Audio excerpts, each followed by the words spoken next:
Hello friends, आप सभी दोस्तों का आपके अपने चैनल स्टडी फॉर एनालिसिस पर हार्दिक स्वागत है।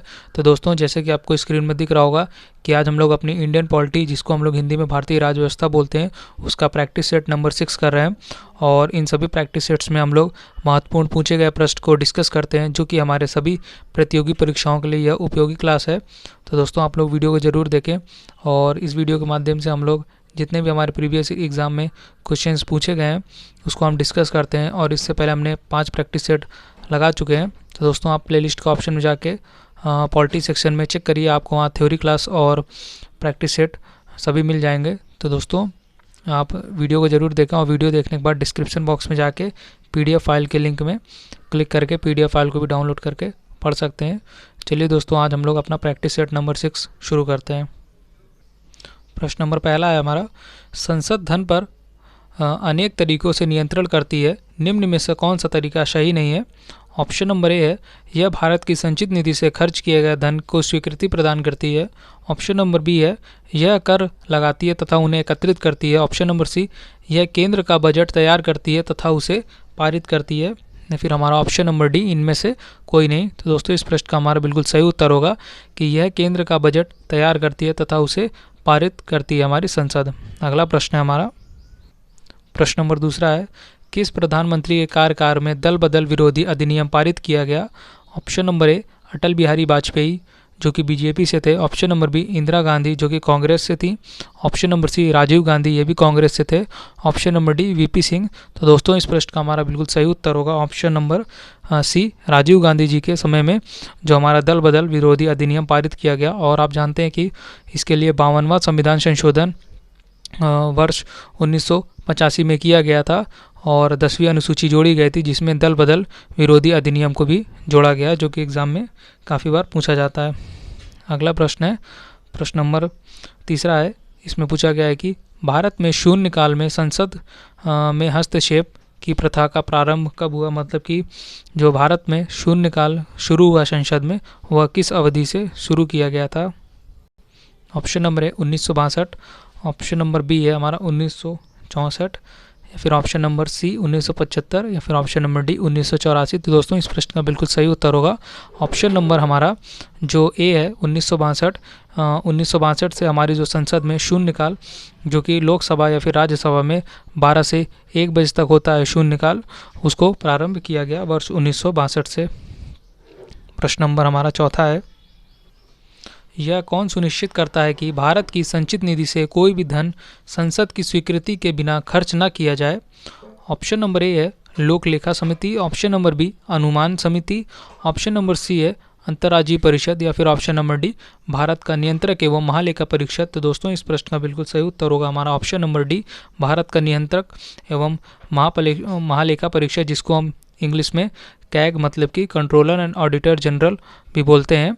और इसका पद अनुच्छेद 148 से 151 तक में मतलब कि इसका वर्णन किया गया है, जिसमें अनुच्छेद 148 में कैग मतलब कि भारत के नियंत्रक एवं महालेखा परीक्षक का पद दिया गया, और 149 में इसके जो कर्तव्य या फिर जो कार्य हैं वह दिए गए हैं।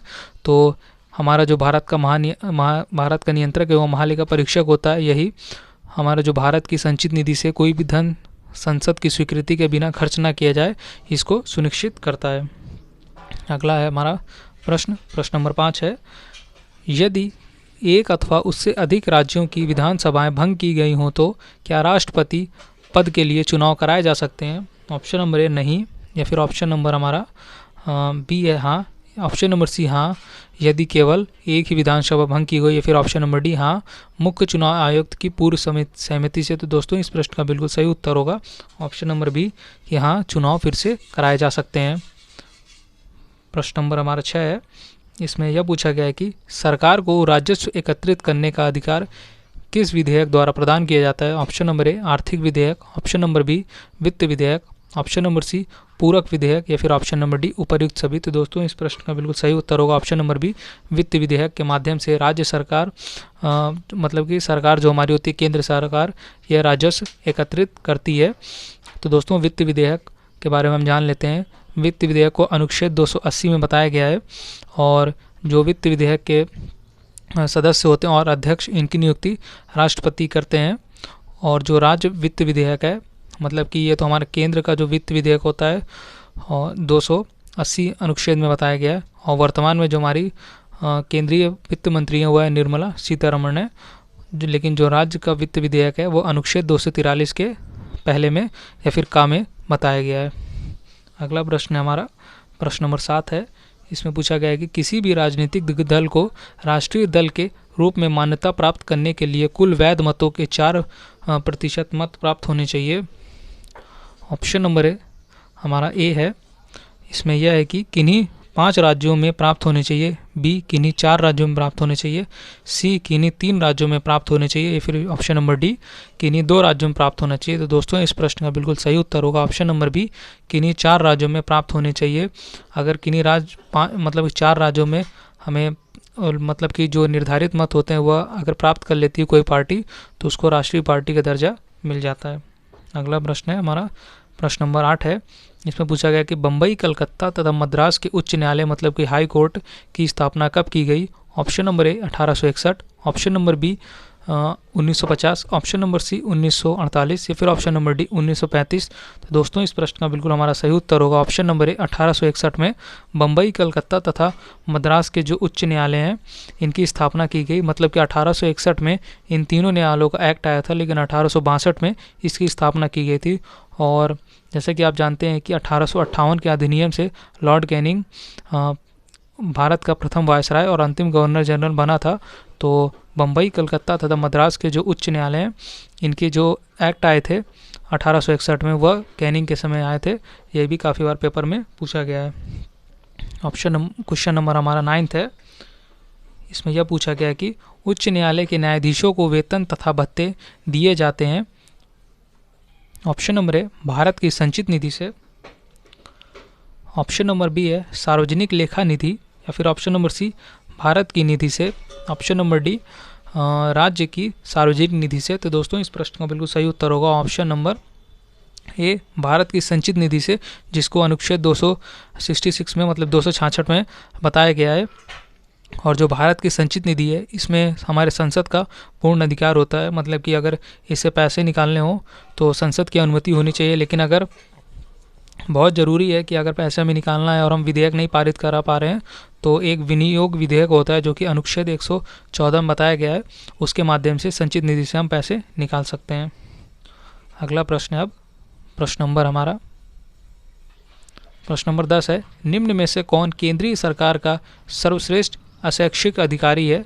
ऑप्शन नंबर ए है कैबिनेट सचिव, ऑप्शन नंबर बी है भारत का महान्यायवादी, ऑप्शन नंबर सी प्रधानमंत्री का मुख्य सचिव, या फिर ऑप्शन नंबर डी इनमें से कोई नहीं। तो दोस्तों इस प्रश्न का बिल्कुल सही उत्तर होगा ऑप्शन नंबर ए कैबिनेट सचिव केंद्रीय सरकार का सर्वश्रेष्ठ अशैक्षिक अधिकारी होता है। अगला प्रश्न है प्रश्न नंबर 11 है। भारत की संचित निधि से राज्यों को सहायता अनुदान किसकी सिफारिश पर दी जाती है। इसका जो सही उत्तर होगा ऑप्शन नंबर ए योजना आयोग, ऑप्शन नंबर बी वित्त आयोग, ऑप्शन नंबर सी लोक लेखा समिति, और ऑप्शन नंबर डी नियंत्रक एवं महालेखा परीक्षक। तो दोस्तों हम लोग जान चुके हैं कि ऑप्शन नंबर डी जैसे कि हमारा नियंत्रक एवं महालेखा परीक्षक है, इसको हम इंग्लिश में कैग बोलते हैं, कंट्रोलर एंड ऑडिटर जनरल। तो दोस्तों यह तो हमारा जो राज्य मतलब कि जो हमारी भारत की संचित निधि होती है उसका जो लेखा जोखा वह तैयार भारत का जो महानियंत्रक एवं महालेखा परीक्षक है इसके द्वारा किया जाता है, और ये उसमें निगरानी बनाए रखता है कि कहीं भी इधर उधर का खर्चा तो नहीं किया जा रहा है। तो दोस्तों लेकिन इस प्रश्न का जो हमारा सही उत्तर होगा वह है ऑप्शन नंबर बी वित्त आयोग के द्वारा किया जाता है। अगला प्रश्न है अब प्रश्न नंबर 12 है।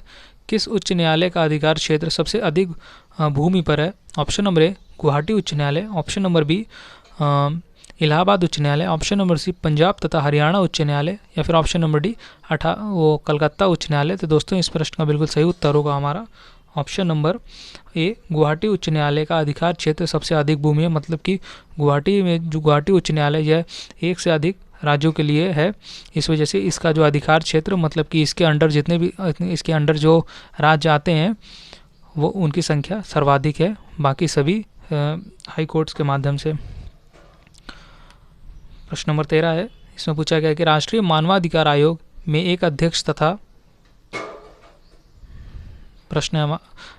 ऑप्शन नंबर ए 3 सदस्य, ऑप्शन नंबर बी 6 सदस्य, ऑप्शन नंबर सी 4 सदस्य या फिर ऑप्शन नंबर डी हमारा 5 सदस्य। तो दोस्तों इस प्रश्न का बिल्कुल सही उत्तर होगा ऑप्शन नंबर हमारा सी 4 सदस्य होते हैं मानवाधिकार आयोग में, जिसका गठन वर्ष 1993 में किया गया था। अगला प्रश्न है, प्रश्न नंबर हमारा 14 है। इसमें पूछा गया है कि निम्न में से कौन सी सिफारिशें दूसरे प्रशासनिक सुधार आयोग द्वारा नहीं की गई। ऑप्शन नंबर ए है लोकपाल को संवैधानिक दर्जा दिया जाए, ऑप्शन नंबर बी सूचना के अधिकार संबंधी अधिनियम के अंतर्गत संसद व राज्य विधानसभा सदस्यों को सार्वजनिक अधिकारी घोषित किया जाना चाहिए, ऑप्शन नंबर हमारा अब इसमें सी है सर्वोच्च न्यायालय एवं उच्च न्यायालय के न्यायाधीशों के लिए एक राष्ट्रीय न्यायिक परिषद की स्थापना की जाए, या फिर हमारा ऑप्शन नंबर डी है हमारा लोकपाल को राष्ट्रीय लोक आयुक्त का नाम प्रदान किया जाए। तो दोस्तों इस प्रश्न का बिल्कुल सही उत्तर होगा हमारा सर्वोच्च न्यायालय एवं उच्च न्यायालय के न्यायाधीशों के लिए एक राष्ट्रीय न्यायिक परिषद की स्थापना की जाए। अगला प्रश्न है, प्रश्न नंबर 15 है निम्न में से किस अधिकारी को राष्ट्रपति नियुक्त नहीं करता। ऑप्शन नंबर ए राज्यपाल, ऑप्शन नंबर बी उपराष्ट्रपति, ऑप्शन नंबर सी हमारा सर्वोच्च न्यायालय का मुख्य न्यायाधीश तथा अन्य न्यायाधीश, या फिर ऑप्शन नंबर डी उच्च न्यायालय के मुख्य न्यायाधीश तथा अन्य न्यायाधीश। तो दोस्तों इस प्रश्न का बिल्कुल सही उत्तर होगा ऑप्शन नंबर बी उपराष्ट्रपति की नियुक्ति राष्ट्रपति के द्वारा नहीं की जाती है, क्योंकि जो उपराष्ट्रपति का चुनाव है यह संसद के दोनों सदन मतलब कि लोकसभा और राज्यसभा के मनोनीत और निर्वाचित दोनों सदस्य करते हैं, लेकिन जो उपराष्ट्रपति के चुनाव में विधानसभा विधान परिषद इन दोनों का कोई महत्व नहीं होता है, तो केवल संसद के दोनों सदन द्वारा इसका चुनाव संयुक्त रूप से किया जाता है। अगला प्रश्न है, अब प्रश्न नंबर हमारा 16 है। इसमें पूछा गया है कि राष्ट्रपति के विरुद्ध महाभियोग प्रारंभ करने के लिए संसद के किसी भी एक सदन में कम से कम कितने सदस्यों द्वारा प्रस्ताव प्रयुक्त या फिर प्रस्तुत किया जाना चाहिए। ऑप्शन नंबर ए है कुल सदस्य के 25%, ऑप्शन नंबर बी है कुल सदस्य के 10%, ऑप्शन नंबर सी है कुल सदस्य के 15%, या फिर ऑप्शन नंबर डी हमारा कुल सदस्यों के 20%। तो दोस्तों इस प्रश्न का बिल्कुल सही उत्तर हो जाएगा हमारा ऑप्शन नंबर है कुल सदस्यों के 25%। तो दोस्तों हम जान लेते हैं कि महाभियोग राष्ट्रपति पे कैसे लगता है। तो महाभियोग की प्रक्रिया हमने अमेरिका के संविधान से ली है। तो दोस्तों पहले हम अनुच्छेद 61 में राष्ट्रपति पर महाभियोग की प्रक्रिया का वर्णन किया गया है, जिसमें कि 2 तरह से राष्ट्रपति महाभियोग लगेंगे, एक साबित कदाचार या फिर असमर्थता, मतलब कि संविधान का अगर अतिक्रमण राष्ट्रपति ने किया है, मतलब कि उसने अपनी जो शक्तियां उसके पास होती हैं उसका अनुचित प्रयोग किया है, तो दोस्तों राष्ट्रपति पर महाभियोग लगा दिया जाएगा। और यह किसी भी सदन मतलब कि लोकसभा या राज्यसभा में किसी में भी लाया जा सकता है, लेकिन जिस सदन में लाया जाएगा उसके पहले 1/4 सदस्यों का हस्ताक्षर होना चाहिए, फिर उसी सदन में वापस जाएगा जिसमें कि जिस विधेयक पर 1/4 लोगों ने उसी सदन के सदस्यों ने साइन किया था उसके 2/3 बहुमत से पास होगा। जैसे कि लोकसभा में यह आया है और लोकसभा के 1/4 सदस्यों ने इसमें हस्ताक्षर कर दिए हैं, फिर लोकसभा में वह विधेयक जाएगा और फिर लोकसभा के 2/3 सदस्य इस प्रस्ताव पर अपनी सहमति देंगे, फिर यह विधेयक हमारा जाएगा राज्यसभा के पास। और अगर राज्यसभा के सभी सदस्यों में से 2/3 उसके भी सदस्य ने अपने हस्ताक्षर कर दिए या फिर मंजूरी प्रदान कर दी, तो राष्ट्रपति को उसी समय से अपने पद से हटना पड़ेगा। तो दोस्तों यह होती है महाभियोग की प्रक्रिया राष्ट्रपति के ऊपर, जो कि अनुच्छेद 61 में बताया गया है। अगला प्रश्न है, अब प्रश्न नंबर 17 है। राष्ट्रपति ने आंतरिक गड़बड़ी के आधार पर संकट की घोषणा सर्वप्रथम कब की। Option number A 1962, option number B 1965, option number C 1975 या फिर ऑप्शन नंबर डी इनमें से कोई नहीं। तो दोस्तों इस प्रश्न का बिल्कुल सही उत्तर होगा हमारा ऑप्शन नंबर बी 1975। जब हमारी इंदिरा गांधी प्रधानमंत्री थी, तब 1975 में आंतरिक अशांति के आधार पर फ़खरुद्दीन अली अहमद ने राष्ट्रीय आपात की घोषणा करवा दी गई थी, और फिर उसके 2 साल बाद ही फ़खरुद्दीन अली अहमद को अपना इस्तीफ़ा देना पड़ गया था। लेकिन जब इंदिरा गांधी जी ने 1975 में राष्ट्रीय आपात आंतरिक अशांति के आधार पर लगाया था, तो उसके बाद 44वें संविधान संशोधन के माध्यम से राष्ट्रीय आपात को बदलकर आंतरिक अशांति को मतलब कि स्थान पर हम लोग सशस्त्र विद्रोह अब इस्तेमाल करने लगे हैं। जो कि 44वें संविधान संशोधन के द्वारा हटाया गया था, लेकिन अब आंतरिक अशांति के आधार पर राष्ट्रीय आपात की घोषणा नहीं की जा सकती है। अगला हमारा क्वेश्चन है, प्रश्न नंबर 18 है, निम्नलिखित राष्ट्रपतियों में से कौन निर्विरोध निर्वाचित हुए थे? Option number A doctor S Radhakrishnan, option number B doctor Rajendra Prasad, option number C K R Narayan, या फिर option number D doctor Neelam Sanjiva Reddy ji. तो दोस्तों इस प्रश्न का बिल्कुल सही उत्तर होगा हमारा ऑप्शन नंबर डी नीलम संजीव रेड्डी जी ऐसे राष्ट्रपति थे जो कि निर्विरोध निर्वाचित किए गए थे। प्रश्न नंबर 19 है, राष्ट्रपति तभी अध्यादेश जारी कर सकता है जब ऑप्शन नंबर ए संसद के दोनों सदनों में मतभेद हो, ऑप्शन नंबर बी संसद का अधिवेशन नहीं हो रहा हो, ऑप्शन नंबर सी विधेयक संसद में 1 वर्ष अधिक समय से विचाराधीन हो, या फिर हमारा ऑप्शन नंबर डी विधेयक राष्ट्रपति द्वारा प्रस्तावित किया गया हो परंतु संसद उसे पास करने से इनकार करती है। तो दोस्तों इस प्रश्न का बिल्कुल सही उत्तर होगा हमारा ऑप्शन नंबर बी संसद का अधिवेशन नहीं हो रहा, मतलब कि जब संसद के दोनों सत्र मतलब कि समाप्त हो गए हैं लेकिन राष्ट्रपति को लगे कि कुछ ज़रूरी सूचना में देनी है तो राष्ट्रपति हमारा जो है यह अपना विशेष अध्यादेश जारी करते हैं अनुच्छेद 123 के माध्यम से, और अगर दोनों सदन सत्र में हो तब 6 सप्ताह तक यह अध्यादेश जारी रह सकता है, लेकिन अगर सत्र में नहीं है तब 6 महीने और 6 सप्ताह यह अध्यादेश की अवधि होती है।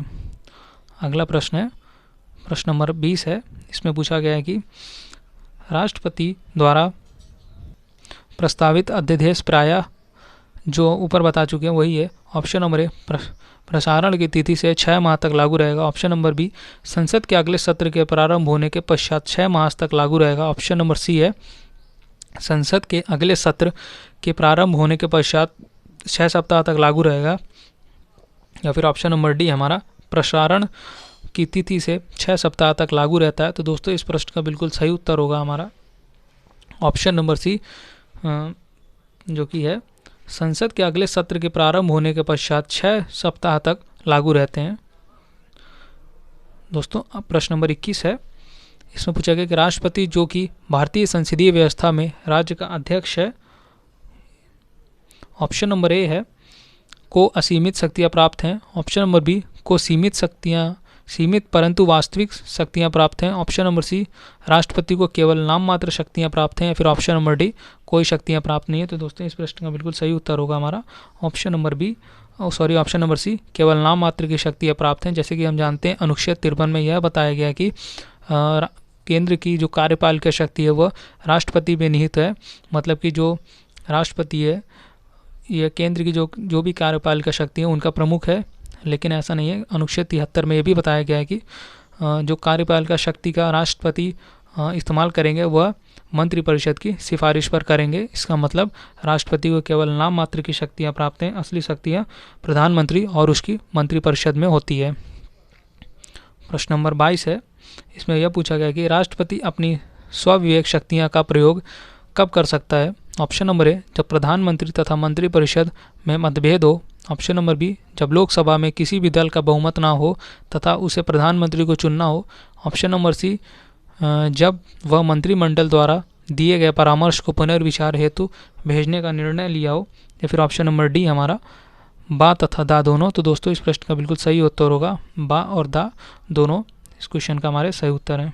अगला प्रश्न है, अब प्रश्न नंबर 23 है, इसमें यह पूछा गया है कि 2005 में यूपीए सरकार द्वारा गठित दूसरे प्रशासनिक सुधार आयोग का अध्यक्ष कौन था। ऑप्शन नंबर ए है doctor Karan Singh, option number B Veerappa Moily, option number C H D Kumaraswamy, option number D इनमें से कोई नहीं। तो दोस्तों इस प्रश्न का बिल्कुल सही उत्तर होगा हमारा option number B Veerappa Moily 2005 में यूपीए सरकार द्वारा गठित दूसरे प्रशासनिक सुधार आयोग के अध्यक्ष थे। अगला प्रश्न है, अब प्रश्न नंबर 24 है, इसमें पूछा गया है कि अब तक राष्ट्रपति द्वारा कितनी बार वित्तीय संकट घोषित किया गया है। ऑप्शन नंबर ए केवल 1 बार, ऑप्शन नंबर बी केवल 2 बार, ऑप्शन नंबर सी केवल 3 बार, या फिर ऑप्शन नंबर डी कभी भी नहीं। तो दोस्तों इस प्रश्न का बिल्कुल सही उत्तर होगा हमारा ऑप्शन नंबर डी कभी भी नहीं, मतलब कि हमारा जो वित्तीय आपात है जो कि अनुच्छेद 360 के अंतर्गत राष्ट्रपति घोषित कर सकते हैं, लेकिन अभी अपने देश में एक भी बार राष्ट्रीय आपात की घोषणा नहीं की गई है। लेकिन हमारा जो राष्ट्रपति शासन और राष्ट्रीय आपात है, राष्ट्रीय आपात तो 3 बार लग चुका है हमारा, वर्ष 1962 में, 1965 में, नहीं वर्ष 1962, 1971 और वर्ष 1975 में 3 बार राष्ट्रीय आपात की घोषणा की जा चुकी है। और राष्ट्रपति शासन न जाने कितनी बार लगा है, लेकिन सर्वाधिक बार हमारा उत्तर प्रदेश में लगा है 10 बार, और सर्वप्रथम राष्ट्रपति शासन पंजाब सरकार में लगा था भार्गव सरकार के विरुद्ध।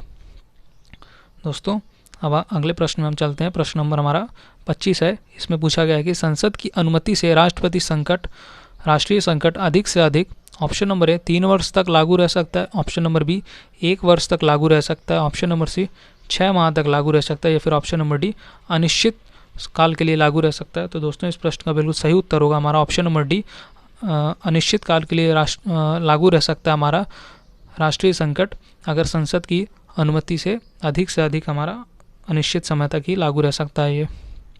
क्वेश्चन नंबर 26 है। निम्न में से कौन सा मौलिक अधिकार संविधान द्वारा दी गई मौलिक अधिकार की सूची में नहीं परंतु सर्वोच्च न्यायालय द्वारा मौलिक अधिकार माना जाता है? ऑप्शन नंबर ए है समानता का अधिकार, ऑप्शन नंबर बी गोपनीयता का अधिकार, ऑप्शन नंबर सी है न्यायिक संरक्षण का अधिकार, या फिर हमारा ऑप्शन नंबर डी है इनमें से कोई नहीं। तो दोस्तों इस प्रश्न का बिल्कुल सही उत्तर होगा हमारा ऑप्शन नंबर डी, इनमें से कोई नहीं। अगला प्रश्न है, प्रश्न नंबर 27 है। निम्न में से किस विषय से संबंधित संवैधानिक संसद द्वारा पारित किए जाने के पश्चात कम से कम आधे राज्यों द्वारा अनुमानित किया जाना चाहिए? ऑप्शन नंबर ए है मौलिक अधिकार, ऑप्शन नंबर बी मौलिक कर्तव्य, ऑप्शन नंबर सी संसद में राज्यों का प्रतिनिधित्व, या फिर हमारा ऑप्शन नंबर डी उपयुक्त सभी। तो दोस्तों इस प्रश्न का बिल्कुल सही उत्तर होगा हमारा ऑप्शन नंबर सी संसद में राज्यों का प्रतिनिधित्व। क्वेश्चन नंबर 28 है। भारतीय राज्यों की सीमाएं कौन बदल सकता है?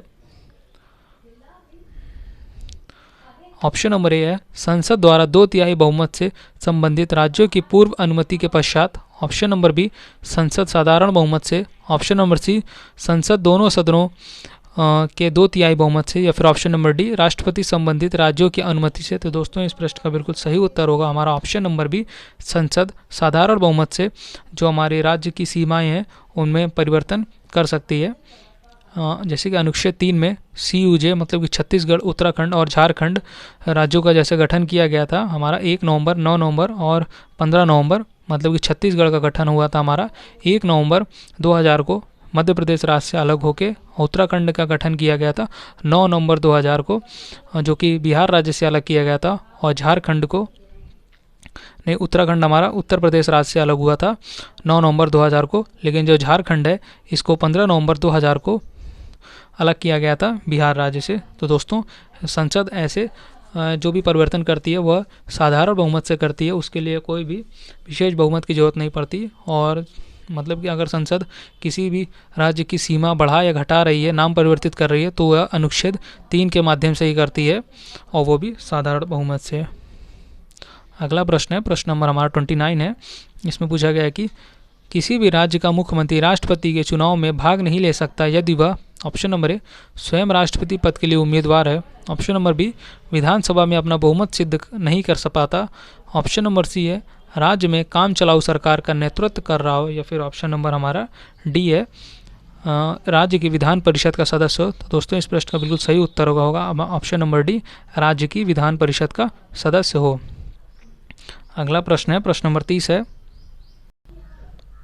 राज्य की विधान परिषद विधानसभा द्वारा पारित विधेयक को अधिक से अधिक कितनी देर तक अपने पास रोक सकती है? ऑप्शन नंबर ए 6 माह, ऑप्शन नंबर बी 3 माह, ऑप्शन नंबर सी 1 माह, या फिर ऑप्शन नंबर डी 7 माह। तो दोस्तों इस प्रश्न का बिल्कुल हमारा सही उत्तर होगा ऑप्शन नंबर हमारा बी 3 माह तक अधिक से अधिक राज्य की विधान परिषद विधानसभा द्वारा जो पारित विधेयक है उनको रोक सकती है। लेकिन अगर यही चीज़ हम उसमें चलते हैं जैसे कि केंद्र में लोकसभा राज्यसभा, जैसे लोकसभा कोई विधेयक अगर राज्यसभा के पास भेजती है, मतलब कोई नॉर्मल विधेयक होगा तो वह अधिक से अधिक राज्यसभा 6 महीने तक रोक सकती है। लेकिन अगर लोकसभा वित्त विधेयक राज्यसभा के पास भेजती है तो जो हमारी राज्यसभा होती है वह अधिक से अधिक 14 दिन बाद 14 दिन तक रोक सकती है या फिर उसे पारित कर सकती है। अगर 14 दिन के अंदर वो पारित नहीं करती है राज्यसभा, तब वित्त विधेयक अपने आप पारित मान लिया जाता है। अगला प्रश्न है अब प्रश्न नंबर 31 है, इसमें पूछा गया है कि शून्यकाल से हमारा अभिप्राय क्या है।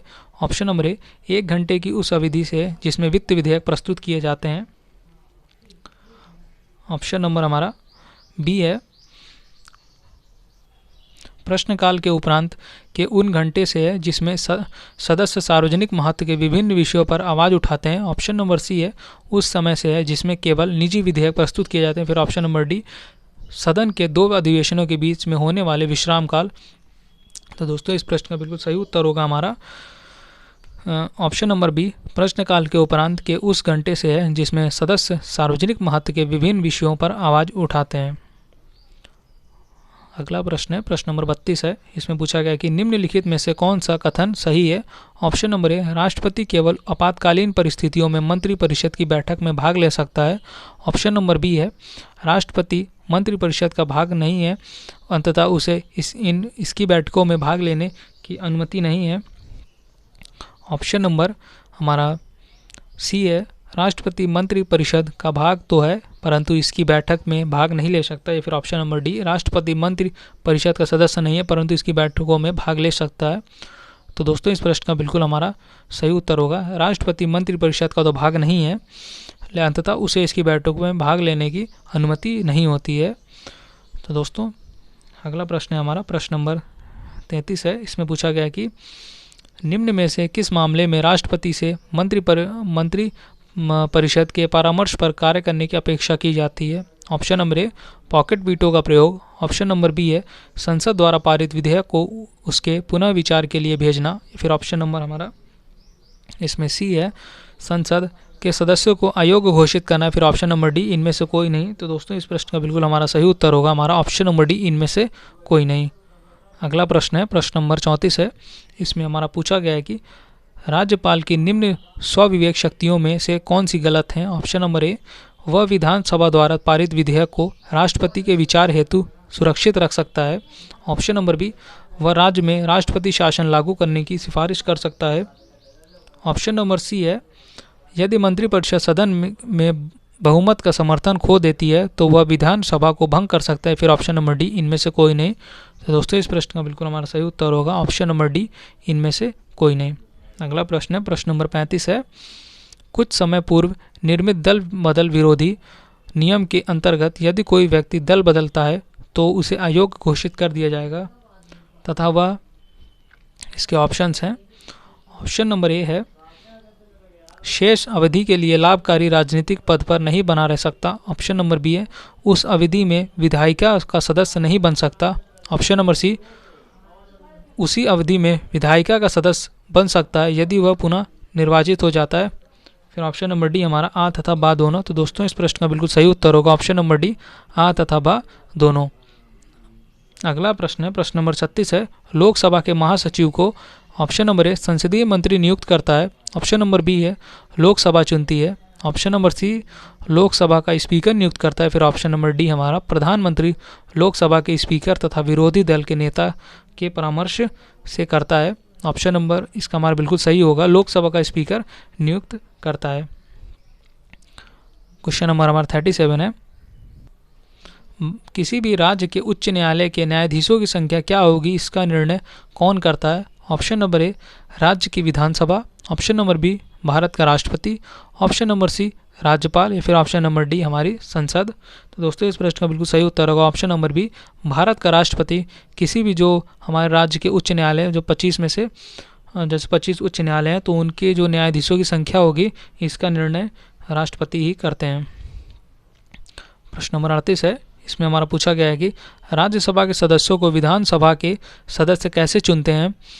ऑप्शन नंबर ए संचित मतदान योजना द्वारा। ऑप्शन नंबर बी प्रत्यक्ष मतदान द्वारा। ऑप्शन नंबर सी गुहा मतदान द्वारा। या फिर ऑप्शन नंबर डी इनमें से कोई नहीं। तो दोस्तों इस प्रश्न का बिल्कुल सही उत्तर होगा ऑप्शन नंबर बी प्रत्यक्ष मतदान द्वारा नियुक्त किया जाता है फिर चुनते हैं।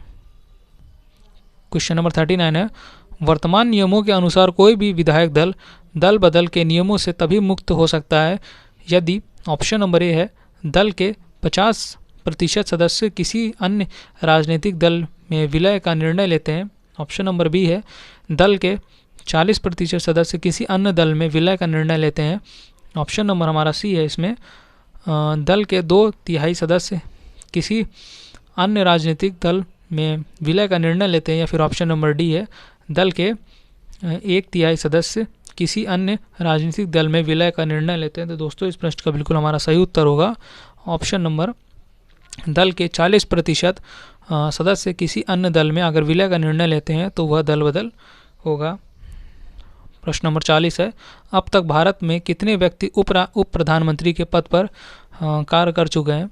यह बहुत ही महत्वपूर्ण क्वेश्चन है।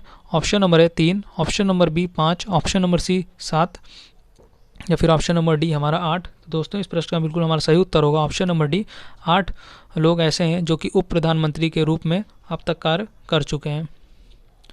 प्रश्न नंबर 41 है, जुलाई 2004 में लोक सुधार समिति ने एक रिपोर्ट प्रस्तुत की। इस समिति की अध्यक्षता किसने की थी?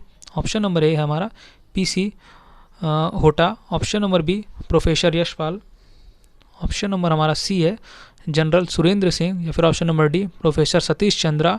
तो दोस्तों इस प्रश्न का बिल्कुल सही उत्तर होगा हमारा ऑप्शन नंबर ए पीसी होटा ने जो हमारी लोक सुधार समिति है इसकी अध्यक्षता की थी। क्वेश्चन नंबर 42 है, कितने समय के पश्चात फरवरी 2005 में राष्ट्रीय एकीकरण परिषद का गठन किया गया? ऑप्शन नंबर ए 12 वर्ष, ऑप्शन नंबर बी 10 वर्ष, ऑप्शन नंबर सी हमारा 7 वर्ष, या फिर ऑप्शन नंबर डी 5 वर्ष। तो दोस्तों इस प्रश्न का बिल्कुल सही उत्तर होगा ऑप्शन नंबर ए 12 वर्ष के समय के पश्चात फरवरी 2005 में राष्ट्रीय एकीकरण जो परिषद है उसका गठन किया गया। क्वेश्चन नंबर हमारा 43 है, अक्टूबर 2004 में गठित राष्ट्रीय न्यायिक आयोग को निम्न में से क्या कार्य सौंपा गया? ऑप्शन नंबर ए न्यायाधीशों की नियुक्ति, ऑप्शन नंबर बी न्यायाधीशों का स्थानांतरण, ऑप्शन नंबर सी न्यायाधीशों के पद से हटाना, या फिर ऑप्शन नंबर डी उपर्युक्त सभी। तो दोस्तों इस प्रश्न का हमारा जो बिल्कुल सही उत्तर होगा ऑप्शन नंबर डी उपर्युक्त सभी राष्ट्रीय न्यायिक आयोग जो कि हमारा गठित किया गया था अक्टूबर 2004 में, उसको कार्य सौंपा गया था। क्वेश्चन नंबर 44 है, कितनी बार सर्वोच्च न्यायालय ने सरकार द्वारा चेन्नई, कलकत्ता तथा मुंबई में सर्वोच्च न्यायालय की क्षेत्रीय शाखा स्थापित करने की मांग को अस्वीकार किया? ऑप्शन नंबर ए केवल 1 बार, ऑप्शन नंबर बी 2 बार, ऑप्शन नंबर सी है 3 बार, या फिर ऑप्शन नंबर डी है कभी नहीं। तो दोस्तों इस प्रश्न का बिल्कुल सही उत्तर होगा ऑप्शन नंबर सी 3 बार। प्रश्न नंबर 45 है, राज्य के राज्यपाल को अध्यादेश जारी करने का अधिकार है, परंतु ऐसा करने के लिए उसे, इसके ऑप्शन हम देख लेते हैं। ऑप्शन नंबर ए संसद की स्वीकृति लेना आवश्यक है, ऑप्शन नंबर बी राज्य की विधानसभा से स्वीकृति लेना आवश्यक है, ऑप्शन नंबर सी भारत के राष्ट्रपति से स्वीकृति लेना आवश्यक है, फिर ऑप्शन नंबर डी उच्च न्यायालय के मुख्य न्यायाधीश से स्वीकृति लेना आवश्यक है। तो दोस्तों इस प्रश्न का बिल्कुल हमारा सही उत्तर होगा ऑप्शन नंबर बी राज्य की विधानसभा से स्वीकृति लेना आवश्यक है। प्रश्न नंबर 46 है, अब निम्न में से किस मामले में सर्वोच्च न्यायालय ने यह मत व्यक्त किया था कि मौलिक अधिकार में संशोधन करने के लिए संविधान सभा की बैठक बुलाई जानी चाहिए? Option number A Sujan Singh case, option number B Golaknath case, option number C Kesavananda Bharati case, या फिर ऑप्शन नंबर डी इनमें से कोई नहीं। तो दोस्तों इस प्रश्न का बिल्कुल सही उत्तर होगा हमारा option number B Golaknath case. अगला प्रश्न है प्रश्न नंबर 47 है, लोकसभा के सेक्रेटरी जनरल के संबंध में दिए गए निम्न कथनों में से कौन सा गलत है? ऑप्शन नंबर ए है सेक्रेटरी जनरल की आलोचना संसद के अंदर अथवा बाहर नहीं की जा सकती, ऑप्शन नंबर बी है हमारा उसकी नियुक्ति लोकसभा के स्पीकर द्वारा की जाती है। अगले ऑप्शन से हमारा ऑप्शन नंबर सी है वह संसदीय मामले तथा प्रक्रिया के संबंध में स्पीकर तथा लोकसभा के सदस्यों के परामर्शदाता के रूप में कार्य करता है, फिर ऑप्शन नंबर डी है हमारा इनमें से कोई नहीं। तो दोस्तों इस प्रश्न का बिल्कुल सही उत्तर होगा हमारा इनमें से कोई नहीं। अगला प्रश्न है प्रश्न नंबर 48 है, सर्वोच्च न्यायालय द्वारा संविधान की व्याख्या संबंधी मामला किस अधिकार क्षेत्र में आता है? ऑप्शन नंबर ए है परामर्श संबंधी अधिकार क्षेत्र, ऑप्शन नंबर बी है अपीलीय अधिकार क्षेत्र, ऑप्शन नंबर सी मतलब ऑप्शन नंबर बी प्रारंभिक अधिकार क्षेत्र, ऑप्शन नंबर सी अपीलीय अधिकार क्षेत्र, या फिर ऑप्शन नंबर डी उपर्युक्त सभी। तो दोस्तों इस प्रश्न का बिल्कुल हमारा सही उत्तर होगा ऑप्शन नंबर सी अपीलीय अधिकार क्षेत्र आता है सर्वोच्च न्यायालय द्वारा संविधान व्याख्या संबंधी मामला, यह हमारा अपीलीय अधिकार क्षेत्र के अंतर्गत आता है। अगला प्रश्न है प्रश्न नंबर 49 है, केंद्र सरकार राज्यों को निम्न में से किस मामले में निर्देशन जारी कर सकती है? ऑप्शन नंबर ए राज्य सूची, ऑप्शन नंबर बी संघीय सूची, ऑप्शन नंबर सी हमारा समवर्ती सूची, या फिर ऑप्शन नंबर डी उपर्युक्त सभी। तो दोस्तों इस प्रश्न का बिल्कुल हमारा सही उत्तर होगा ऑप्शन नंबर डी उपर्युक्त सभी। अगला प्रश्न है प्रश्न नंबर 50 है और ये आज की वीडियो का हमारा अंतिम प्रश्न है। निम्न में से कौन अपने मत का प्रयोग डाक द्वारा कर सकता है? ऑप्शन नंबर ए सशक्त सैन्य सेवक, ऑप्शन नंबर बी चुनाव पर तैनात अधिकारी, ऑप्शन नंबर सी विदेशी सेवा के सदस्य जो विदेश में नौकरी कर रहे हैं, ऑप्शन नंबर डी उपर्युक्त सभी। दोस्तों इस प्रश्न का बिल्कुल हमारा सही उत्तर होगा उपर्युक्त सभी। जो हमारे ऊपर दिए गए हैं कि सशक्त सैन्य सेवक, चुनाव पर तैनात अधिकारी, विदेश सेवा के सदस्य जो विदेश में नौकरी कर रहे हों, तो दोस्तों ये सभी अपने मत का प्रयोग डाक व्यवस्था के द्वारा कर सकते हैं। तो दोस्तों ये थे हमारे आज के टॉप 50 क्वेश्चंस जो कि हमारे प्रीवियस ईयर एग्ज़ाम में पूछे गए हैं और आने वाले एग्ज़ाम में भी पूछे जा सकते हैं। तो दोस्तों आप लोग वीडियो को ज़रूर देखें और वीडियो देखने के बाद आप PDF फाइल के लिंक में क्लिक करके PDF फाइल को भी डाउनलोड करके पढ़ सकते हैं। PDF फाइल आपको डिस्क्रिप्शन बॉक्स में मिल जाएगी तुरंत वीडियो के बाद। दोस्तों अपना स्कोर ज़रूर बताइए कि आपके 50 क्वेश्चंस में से आपने कितने सही किए। चलिए दोस्तों आज की वीडियो में इतना ही। अगर आपको वीडियो अच्छी लगी हो तो वीडियो को लाइक, शेयर और अपने चैनल स्टडी फॉर एनालिसिस को सब्सक्राइब जरूर करिए। आप सभी दोस्तों का thank you for watching video.